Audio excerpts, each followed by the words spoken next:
ሰላም ውድ አድማጮቻችን፣ ይህ የስፖርት ነው። አድማጮቻችን በዛሬው ፕሮግራማችን ቪኒሲየስ ጁኒየር እና ብሩኖ ጎሜሬስ ሁለቱ ብራዚላዊያን እንግዲህ ወደ አርሰናል ወደ መድፈኞቹ ለመቀላቀል የሚያደርጉት ጥረት ነው። ብሩኖ ጎሜሬስ ወደ አርሰናል የመምጣት እድሉ አሁን ከ90% በላይ ማለፍ ችሏል። አንዳንድ የብራዚል መረጃዎች እንደሚጠቁሙት ከሆነ ይህ ተጫዋች ወደ አድማጮቻችን ወደ አርሰናል የሚያደርገው ዝውውር በመጠናቀቅ ላይ ነው የሚገኘው። በሚቀጥሉት 2 ቀናቶች ይጠናቀቃል። ሰኞ የጤና ምርመራውን ያደርጋል የሚሉ ሲሆን አንዳንዶቹ ግን ገና ነው የሚል ነው ከኒውካስትል አካባቢ የሚወጡት። ሁለቱም ግን ቅርብ እንደደረሰና ተጫዋቹ የመፈረም እድሉ ሰፊ እንደሆነ ከሁለቱም የዜና ምንጮች ማየት የሚቻል ነው የሚሆነው።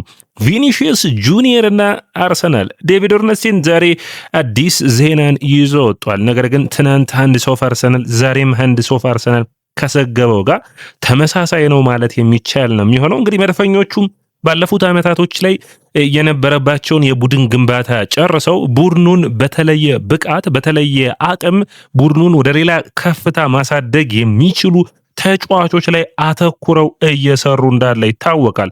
እንግዲህ ሮክኔሽን ይባላል የቪኒሲየስ ጁኒየርም እንዲሁም ደግሞ የገብርኤል ማርቲኔሊ ኤጀንት ማለት ነው። የጄዚ የሚመራው የጄዚ ባለቤትነት በሚመራው ካምፓኒ እንደሆነ ይታወቃል። ታዲያ ጄዚ ደግሞ የአርሰናል ደጋፊ ነው እየተባለ ይጠረጠራል አንዳንዴ። ይሄ ሁሉ እንዳለ ሆኖ ግን ታዲያ ምን አዳዲስ ነገሮች ወጡ ነው? እንግዲህ አርሰናልና ቪኒሲየስ ጁኒየር በግል ጉዳይ በስምምነት ላይ ሙሉ በሙሉ ደርሰዋል። አሁን የሚጠበቀው የቪኒሲየስ ዝውውር ጉዳይ ነው፣ የቪኒሲየስ ውሳኔ ነው። ታዲያ ቪኒሲየስ ምን አደረገ የሚለው እንግዲህ ወሳኙና ቀጣዩ መረጃ ይሆናል ወደ አድማጮቻችን። ታዲያ ይሄኛውን መረጃ ስናነሳ ደግሞ ዴቪድ ኦርነስቲንን ማንሳት የሚጠበቅብን ይሆናል። ዴቪድ ኦርነስቲን እዚህ ላይ እንግዲህ 2 ሀሳቦችን ከዚህ በፊት ተናግሮ ነበር። አርሰናል እያሰሰ ነው፣ ቪኒሲየስ ጁኒየርን እየፈለገ እንዳለ የሚያስነሳ መረጃን አጋርቶ ነበር። ታዲያ ቪኒሲየስ ጁኒየር አሁን ጫፍ ደርሷል፣ ወሳኙ ምዕራፍ ላይ ደርሷል። በዚህ ሰዓት የዚህ ተጫዋቹ ውሳኔ በሪያል ማድሪድ ቤት ውስጥ የሚጠበቅ ይሆናል። 3 አማራጮች አሉት። በማድሪድ መቆየት፣ በሚቀጥለው የውድድር ዓመት በነፃ መልቀቅ ወይም አርሰናልን መቀላቀል። ሪያል ማድሪድ የመጨረሻ የሚሉትን የ20 ሚሊዮን ዩሮ በአመታዊ ደሞዝ አቅርበውለታል። ቪኒሲየስ ጁኒየር የኢሜጅ ራይቱን ይጠይቃል። ወደ አድማጮቻችን አንድ ልብ ልትወት የሚጠበቀው ሁለተኛ ኢሜጅ ራይቱን ብቻ አይደለም የሚጠይቀው ያለው እስካሁን ድረስ በማድሪድ በመቆየቱ ደግሞ ሳይኒንግ ፊ አለ።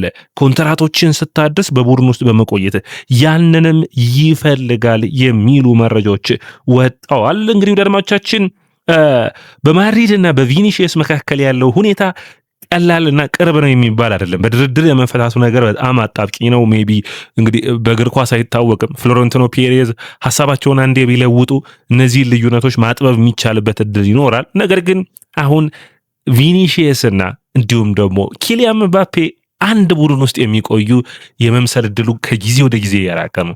ቪኒሲየስ ጁኒየር የራሱን መርከብ ይፈልጋል።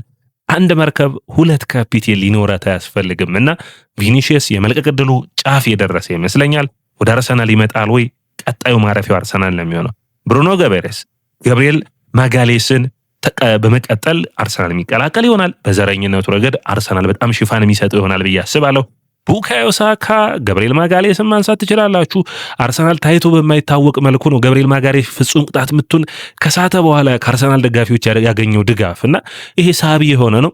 እንግዲህ ዴቪድ ኦርነስቲንም እንደሚለው አርሰናል በዝውውር መስኮቱ 3 ተጫዋቾችን ነው አሁን የሚፈልገው ይላል። ከዚህ በኋላ ከዞሊስ ዝውውር በኋላ አንደኛ የመሃል ተከላካይ ይፈልጋል፣ ዊሊያም ሳሊባን ሽፋን የሚሰጠው።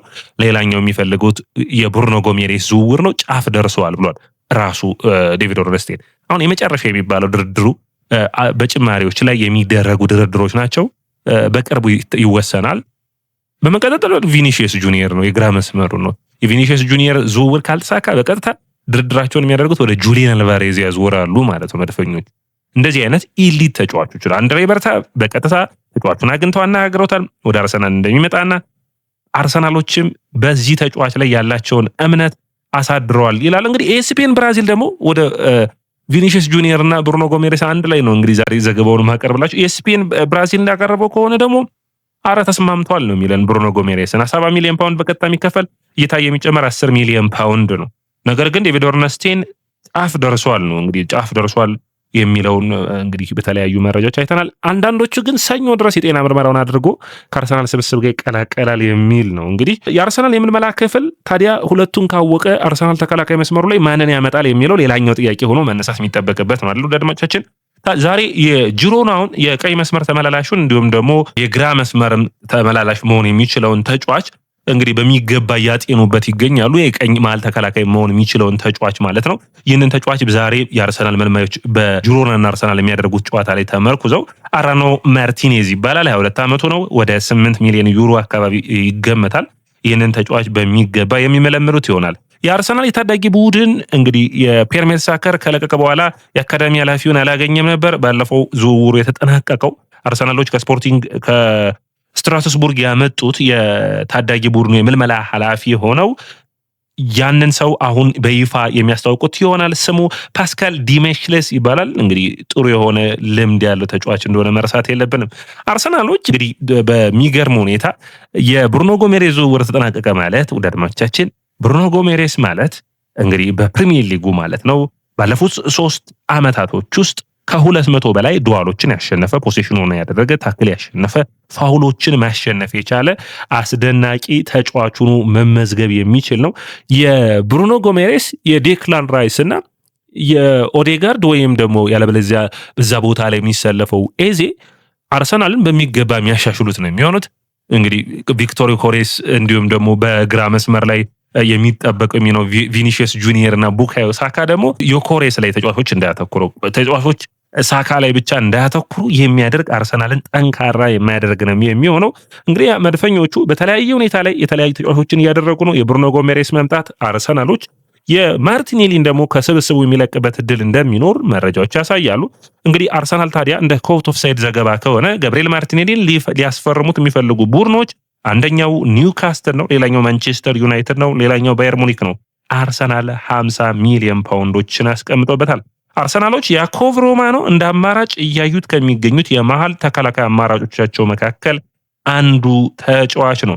ውድ አድማጮቻችን እንግዲህ አርሰናል በዝውውር መስኮቱ ላይ ቪኒሺየስ ጁኒየር ላይ ብቻ ያቆማል ወይ ነው ሌላኛው። እንግዲህ አርሰናል በተለይ በአንድሬ በርታ በኩል ሙከራዎችን እያደረገ የሚገኘው ደግሞ ፈራን ቶሬስን ለማምጣት ነው። ዝውውሩ ያቀረበው ነው የሚሆነው። ፈራን ቶሬስም አዲስ ኮንትራትን አልፈረመም። 50 ሚሊዮን ዩሮ ድረስ ማውጣት ሊጠበቅባቸው ይችላል። አርሰናሎች በኢታን ንዋነሪ ጉዳይ 3 ሀሳቦች ቀርቦላቸዋል። ማቆየት፣ በውሰት መልቀቅ እና ደግሞ ተጫዋቹን በመሸጥ መልሶ የመግዛት መብት ባለው ክለቡ እንዲለቅ ማድረግ ነው። 35 ሚሊዮን ዩሮ ማለት ነው ያቀረቡት። ተጫዋቹን ይገዙትና ሌሎች ቡድኖች ለአርሰናል ፈርስት ሪፊውዛል እንዲኖረው ማድረግ ነው የሚሆነው። እነዚህን ሁሉ እንግዲህ አርሰናሎች በዝውውር ይሆናል ዛሬ ከጂሮና ጋር ወሳኝ የሆነውን ጨዋታ የሚያደርጉ ይሆናል። እንግዲህ አንዱ የሚጠበቅ ነው የሚሆነው። ወደ አድማቻችን እንግዲህ አርሰናሎች በ80 ሚሊዮን ፓውንድ ነው የብሩኖ ጎሜሬስን ዝውውር የሚጨርሱት። እንግዲህ ወሳኙ የሚሆነው ወደ አድማቻችን በኔ እይታ ቀጣዩ ምዕራፍ ነው የሚሆነው። ቀጣዩ ምዕራፍ ማለት የቪኒሺየስ ጁኒየር ላይ ስንት ዋጋ ያወጣሉ የሚል ነው። ያ ማለት እንግዲህ አርሰናሎች በኔ እይታ ከ120 ሚሊዮን ፓውንድ በላይ ማቅረብ ሊጠበቅባቸው ይችላል። ያንን የሚያደርጉ ከሆነ የተሻለ ቡድኑን መገንባትና ማዋቀር የሚችሉበት እድል ሰፊ ይሆናል ብዬ አስባለሁ። ወደ አድማቻችን ይህ የያ ስፖርት ነው። የያ ስፖርትን ላይክ፣ ሼር፣ ኮሜንት፣ ሰብስክራይብ ማድረጋችሁን አትርሱ።